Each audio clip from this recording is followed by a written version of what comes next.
اب نوٹ کر لیجئے، یہ کتابیں اگر آپ پڑھنا چاہیں تو کتاب الملاحم میں پڑھیے، بدترین عذاب عربوں پر آیا کھڑا ہے، سروں پر تنا ہوا ہے، بدترین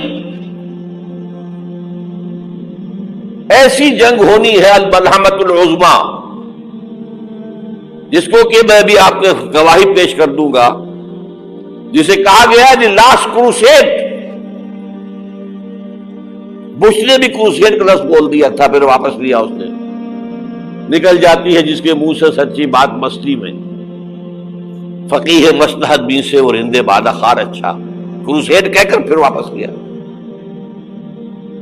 یہ کروسیڈ، اس کے اوپر جس قدر نقصان ہونا ہے عربوں کا، گریٹر اسرائیل بنے گا،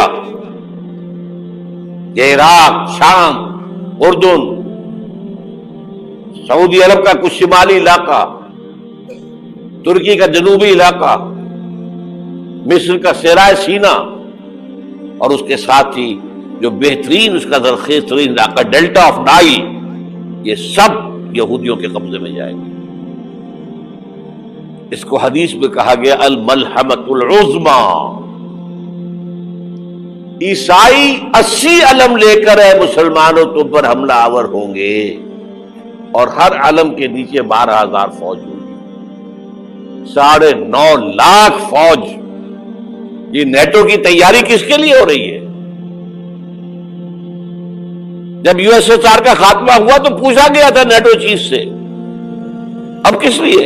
تمہارا وہ دشمن تو ختم ہو گیا، اب ہمیں اسلامک فنڈامنٹلزم سے نمٹنا ہے۔ وہ جانتے ہیں خطرہ یہی ہے، اب اسلام ابھر سکتا ہے، مسلمانوں کے سینوں کے اندر وہ آگ ہے، اوپر خاکستر آ گیا ہے، تمہیں اٹھانا بیٹھنا، یہ اندر تو انگارہ ہے، اوپر سے راکھ ہے، اس سے دھوکہ نہ کھا جانا ان کے دلوں کے اندر۔ اور بش نے کہا تھا مسلمان چاہتے ہیں کہ ہسپانیہ سے لے کر انڈونیشیا تک نظام خلافت قائم کریں، اور میں حیران ہوا تھا کہ اس کمبخت کو ہسپانیہ کا خیال کیسے آ گیا؟ ہمیں تو کبھی آتا ہی نہیں، اب ہم تو بھول گئے، وہ تو 500 برس پرانی بات ہے، جبکہ وہاں سے ہمیں نکال دیا گیا تھا۔ اگرچہ اقبال نے کہا تھا ہے ارض فلسطین پہ یہودی کا اگر حق، ہسپانیہ پر حق نہیں کیوں اہل عرب کا؟ ہسپانیہ میں تو 800 سال حکومت کی مسلمانوں نے، اور ابھی 500 برس سے گزرے ہیں نا۔ یہودی تو ارض مقدس سے 2000 سال نکالے گئے، انہیں لا کے آباد کیا گیا، عربوں کے سینے میں خنجر بھونک دیا گیا۔ وہ چھوٹا سا ملک جو چاہتا کرتا، کوئی پوچھنے والا نہیں۔ امریکہ جیسے اپنے بیٹے کی حفاظت کرے ویسے کرتا ہے اس کی۔ اور حضور نے فرمایا ہے وہ جنگ جب ہوگی تو ایک باپ کے اگر 100 بیٹے ہوں گے تو 99 ختم ہو جائیں گے، ایک بچے گا۔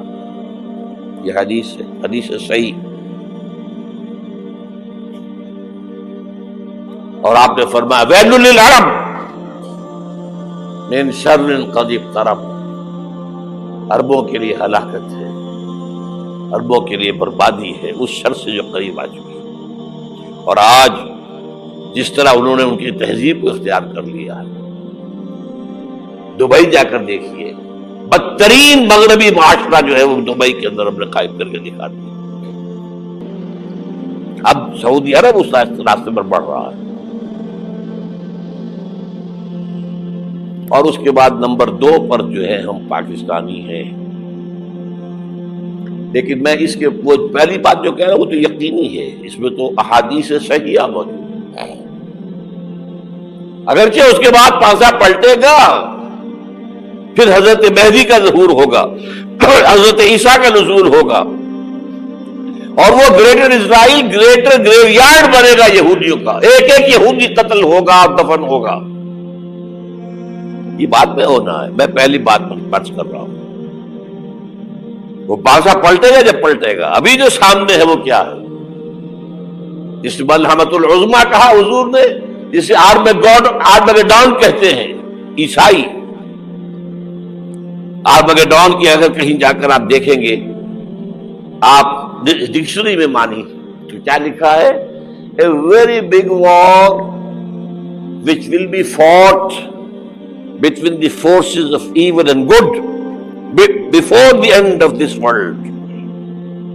اس دنیا کے خاتمے سے پہلے خیر اور شر کی قوتوں کے درمیان بہت بڑی جنگ ہوگی. ارمجدون اسے کہتے ہیں عربی میں، اور آرمگیڈون اسے کہتے ہیں انگریزی کے اندر. اور یہ بائبل کی آخری کتاب کے اندر ہے، جو اس میں کہ مکاشفات یوحنا، ریویلیشنز آف سینٹ جان. یہ تو میں کہہ رہا ہوں یقین کے ساتھ، اور زیادہ دور نہیں ہے، آیا چاہتا ہے. اس لیے کہ یہودیوں کا اور عیسائی جو کنزرویٹوز ہیں، نیو کنزرویٹوز، ان کا 5 نکاتی ایجنڈا ہے متفق علیہ، جس کے تحت کہ یہ جنگ صلیبی شروع کی گئی ہے. تو سن لیجئے آپ. آرمگیڈون نمبر 1، گریٹر اسرائیل قائم ہو جانا اس کے نتیجے میں نمبر 2، مسجد اقصی اور قبۃ الصغریٰ کو گرانا نمبر 3، وہاں تھرڈ ٹیمپل، وہ مسجد جو حضرت سلیمان نے بنائی تھی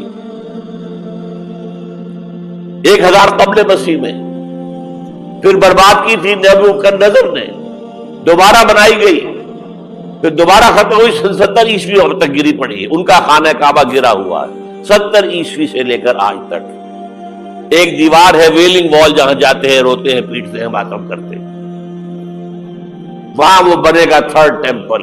اور نمبر 4، اس میں لا کر رکھا جائے گا تخت حضرت داؤد کا. یہ تخت کہاں ہے اس وقت؟ یہ لندن شریف کے اندر، جو ان کی پارلیمنٹ کا جو چرچ ہے، ویسٹ منسٹر ایبے، اس میں رکھا ہوا ہے. ایک پتھر تھا جس پر بٹھا کر حضرت داؤد کی تاج پوشی ہوئی، پھر حضرت سلیمان کی ہوئی، پھر وہ پتھر رکھ دیا گیا جب حضرت سلیمان نے بنایا ہیکل مسجد اقصی. وہاں رہا وہ. ہر بادشاہ جو تھا یہودی اسی کے اوپر بٹھا کر اس کی تاج پوشی ہوتی تھی. سن 70 میں ٹائٹس نے گرایا اسے، ہیکل کو، وہ پتھر لے گیا، وہاں سے روم گیا، روم سے آئرلینڈ گیا، آئرلینڈ سے اسکاٹ لینڈ آیا، اسکاٹ لینڈ سے انگلینڈ آیا، اور اب وہ رکھا ہوا ہے 14ویں صدی عیسوی سے آج تک. وہ ویسٹ منسٹر ایبے میں رکھا ہوا، ایک کرسی کی سیٹ میں اسے بنا دیا گیا ہے تخت کی شکل. اب انگریزوں میں کوئی ملکہ ہو، کوئی بادشاہ ہو جس کی بھی تاج پوشی ہونی، اس میں ہو. یہ لا کر رکھا جائے گا تھرڈ ٹیمپل میں، اور اس پر یہودیوں کے خیال کے مطابق ان کا مسیحا آئے گا جو مسیح دجال ہوگا. عیسائیوں کے خیال کے مطابق حضرت عیسیٰ آئیں گے. وہ ہمارا بھی خیال ہے حضرت عیسیٰ آئیں گے علیہ السلام. بہرحال یہ تو بعد کی باتیں ہیں نا. اس وقت جو میں عرض کر رہا ہوں، عربوں پر بہت بڑا عذاب، اور پاکستان کا معاملہ البتہ یہ ہے، میں یقین سے نہیں کہہ سکتا. ہینگنگ ان دی بیلنس، ہو سکتا ہے اللہ تعالی ہم پر رحم فرمائے، ہو سکتا ہے، اگرچہ اس کی کچھ شرائط ہوں گی.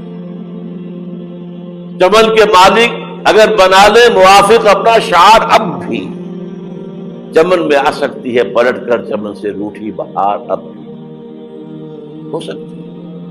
اور یہ بھی ہو سکتا ہے کہ اللہ تعالیٰ نے معجزانہ طور پر ہمیں ملک دیا، ہم نے اللہ سے بدعہدی کی، وعدہ خلافی کی، غداری کی، لہذا سزا دی جائے اور ہم سے یہ ملک چھین لیا جائے. It's just possible. دور نہ سمجھے، اسے انہونی بات نہ سمجھے. جو گھیراؤ ہو رہا ہے آپ کے مغرب میں نیٹو فورسز اور مشرق میں بھارتی فورسز گدھوں کی طرح بیٹھے ہوئے انتظار کر رہے ہیں پاکستان اور ڈسٹیبلائز ہو جائے، یہاں اور بدامنی ہو جائے. اب لاہور میں پھر آج دھماکے ہو گئے ہیں. 2 دن پہلے کا دھماکہ میں سہ کے آیا ہوا ہوں، آپ کے سامنے بیٹھا ہوں. وہ جانے بچی ہیں. جو ہماری اکیڈمی کا حشر ہوا وہ تو میں آپ کو نہیں بتا سکتا. یہ سارا کیوں ہو رہا ہے؟ تاکہ یہاں بدامنی ہو جائے اور ہمیں جواز مل جائے مغرب سے نیٹو فورسز داخل ہو جائیں، مشرق سے بھارتی فورسز آ جائیں اور ہمارے ایٹمی دانت توڑ کر اور پھر ہمیں بھارت کے سامنے ڈال دیا جائے، نو ڈو ایز یو لائک. یہ ان کا نقشہ ہے. ہوگا کیا وہ اللہ جانتا ہے، ہوگا وہ جو اللہ چاہے. لیکن اللہ کا چاہنا جو ہے وہ کس پر منحصر ہے؟ یہاں انقلاب برپا کرو، یہاں اسلام لاؤ. اگر دھندوں میں لگے رہو گے تو وہ خود بخود نہیں آ جائے گا انقلاب. صحابہ نے جانیں دی تھی، کتنی تکلیفیں اٹھائی تھی. 12 برس تک مکی دور کے اندر با نشہ درویشی در ساز و دمادم زن، جو پختہ شبی خدرا بر سلطنت جم سن. یوم طائف یاد ہے جو حضرت عائشہ فرماتی ہے کہ میں نے پوچھا تھا حضور سے کہ یوم احد سے زیادہ سختی بھی آپ پر کبھی آئی؟ یوم احد پر کیا ہوا تھا؟ تلوار کا وار پڑا تھا آپ کے چہرہ مبارک. یہ جو رخسار کی ہڈی ہے اس کے اندر وار گیا ہے. اوپر خود کی 2 کڑیاں تھیں، وہ اس میں گھس گئیں. 2 دندان مبارک شہید ہوئے. وہ خود کی کڑیاں ایک صحابی نے اپنے دانتوں سے پکڑ کے کھینچنے کی کوشش کی، دانت نکل گئے، وہ نہیں نکلی.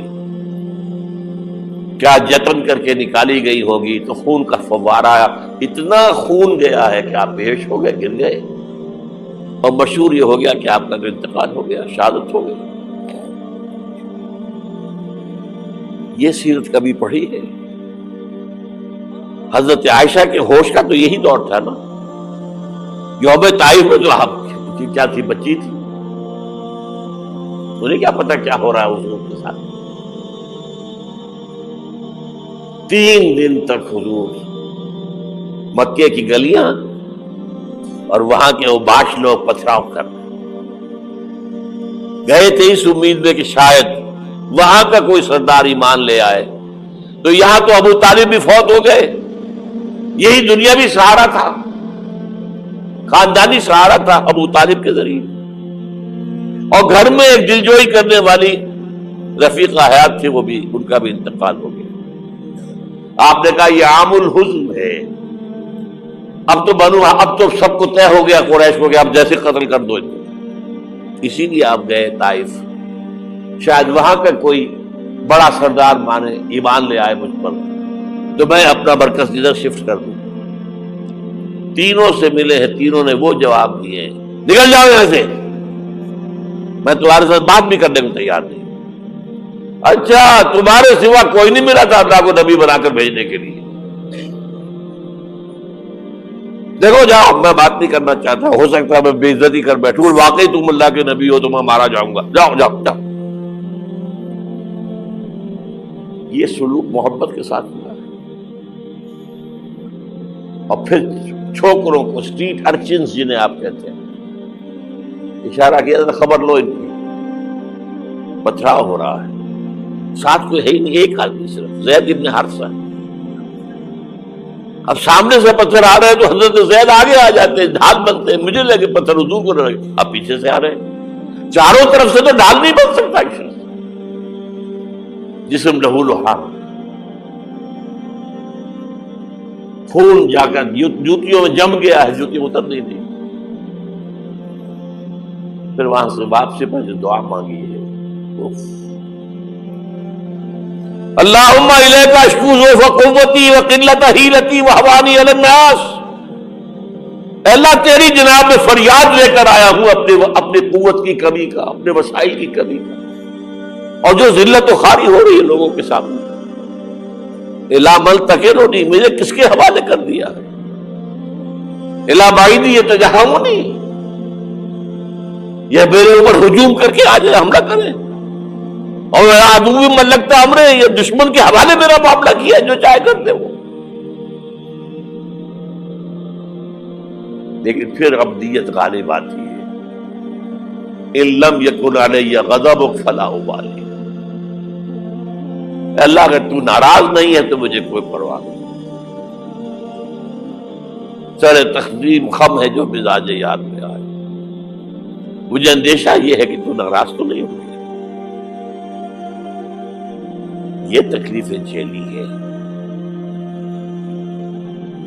سینکڑوں صحابہ نے جانوں کا نذرانہ پیش کیا ہے. احزاب کی جنگ میں فاقوں پر فاقے ہو رہے تھے اور ان فاقوں کی حالت میں خندق کھودنے کا حکم ملا ہے. لوگوں کی کمریں دوہری ہو رہی ہیں. پتھر باندھے ہیں اپنے پیٹوں سے اپنے چادروں کے ساتھ کس کر قبر دوہری نہ ہو جائے. اور جب صحابہ کدالیں چلا رہے ہیں تو کیا کہہ رہے ہیں؟ نحن الذین بایعوا محمدا علی الجہاد ما بقینا ابدا اللہم لا عیش الا عیش الآخرہ. صحابہ کہتے تھے ہم وہ لوگ ہیں جنہوں نے محمد سے بیعت کی ہے کہ جہاد کرتے رہیں گے جب تک جان میں جان نکل جائے تو بات اور. جان ہے، چاہے ابھی بھوک سے کمر دوڑی ہوئی جا رہی، جان تو ہے. اور ایک دفعہ کہتے تھے اللہم لا عیش الا عیش الآخرہ، اللہ عیش زندگی تو آخرت کی زندگی ہے. اور حضور فرماتے تھے، حضور کے بیٹھے ہوئے نہیں تھے گاؤں تکیہ لگا کر، پتھر اٹھا اٹھا کر خندق میں سے لے جا کر باہر پھینک رہے تھے. جب صحابہ کہتے ہیں اللہم لا عیش الا عیش الآخرہ، حضور فرما رہے ہیں فاغفر الانصار والمہاجرہ، اے اللہ ان انصار اور مہاجرین کی مغفرت فرما دے. پھر حضور کی خدمت میں کچھ لوگ آئے، حضور اب یہ فاقہ ناقابل برداشت ہو گیا، دیکھیے ہم نے یہ پتھر باندھے ہوئے اپنے پیٹ کے ساتھ. حضور نے کرتا اٹھا کر دکھایا، وہاں 2 پتھر بندھے ہوئے. یہ ہے سیرت النبی. آپ کس چیز کو سیرت النبی سمجھتے ہیں؟ بہرحال اس موضوع پر میری ایک کتاب ہے منہج انقلاب نبوی. یہ انقلاب کیسے آیا تھا؟ اگر دل میں ذرا بھی آرزو پیدا ہو گئی ہو کہ اللہ قبول کر لے مجھے قبول کر لے اس کام کے لیے، تو وہ کتاب آپ کے لیے مسٹ